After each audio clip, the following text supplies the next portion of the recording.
Hello friends, சூப்பரான பூண்டு குழம்பு எப்படி வைக்கலான்னு பார்க்கலாம் வாங்க. ஒரு கடாயில் 100 கிராம் நல்லெண்ணெய் சேர்த்துருக்குறாங்க. 1/2 டீஸ்பூன் கடுகு, 1/2 டீஸ்பூன் சீரகம், 1/2 டீஸ்பூன் வெந்தயம், ஒரு கொத்து கருவேப்பிலை போட்டு 1/4 கிலோ வெள்ளைப்பூண்டை நான் நல்லா உளிச்சு வச்சுருக்கிறேங்க. இப்போ அதில் போட்டுக்கலாம். போட்டுட்டு இதை நல்லா வதக்கிக்கலாங்க. எண்ணெயிலேயே நல்லா வேக வச்சுக்கலாம்.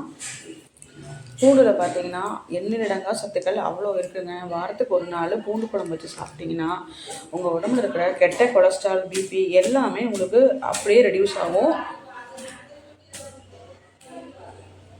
சின்ன வெங்காயம் இது கூட ஒரு 10 சின்ன வெங்காயத்தையும் போட்டு நல்லா வதக்கிக்கலாங்க. 1/2 டீஸ்பூன் குருமிளகு போட்டுக்கலாம். அதையும் போட்டுட்டு இப்போ எல்லாத்தையும் நல்லா வதக்கிக்கலாம். டெலிவரியான பெண்கள் கூடி 1 விட்டு 1 நாள் பூண்டு குழம்பு வச்சு சாப்பிட்டிங்கன்னா தாய்ப்பால் நல்லா சுரக்கும். இப்போ பார்த்தீங்கன்னா 2 தக்காளி பழத்தை போட்டுக்கலாங்க. போட்டுட்டு உப்பு போட்டு இதை நல்லா வதக்கிக்கலாம். நல்லா இது மாதிரி நல்லா வதக்கிட்டு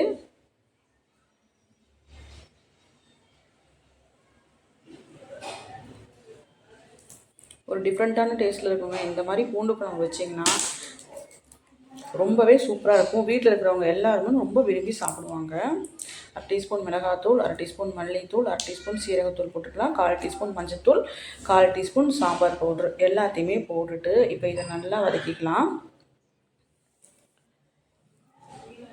பச்சை வாசம் போகிற வரைக்கும் நல்லா வதக்கிட்டு இப்போ கொஞ்சமாக தண்ணி ஊற்றிக்கலாங்க. தண்ணி ஊற்றி இது நல்லா கொதிக்கட்டும். நல்லா கொதிக்க பச்சை வாசம்லாம் போகும். ஒரு 5 நிமிஷம் போல் நல்லா கொதிக்கட்டுங்க.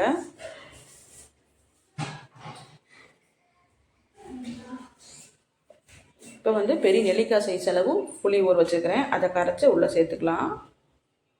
சேர்த்துட்டு இதை நல்லா கிளறி கொடுத்துக்கலாம்.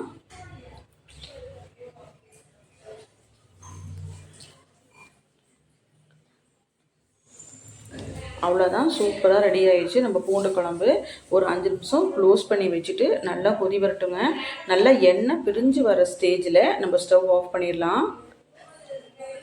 பார்த்திங்கன்னா இப்போ நல்லா எண்ணெய் பிரிஞ்சு வந்துடுச்சு. நம்ம ஸ்டவ் ஆஃப் பண்ணிடலாம். அவ்வளோதான், சுட சுட சாப்பாட்டோட கொஞ்சமாக நெய் ஊற்றி பூண்டு குழம்பு ஊற்றி வச்சு சாப்பிட்டிங்கன்னா அவ்வளோ சூப்பராக இருக்குங்க. ரொம்ப அருமையாக இருக்கும்.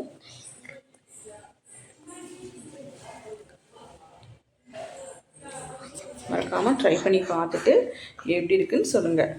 வீடியோ பிடிச்ச லைக் பண்ணுங்கள், ஷேர் பண்ணுங்கள், மறக்காமல் ஃபாலோ பண்ணிவிட்டு சப்ஸ்கிரைப் பண்ணிக்கோங்க.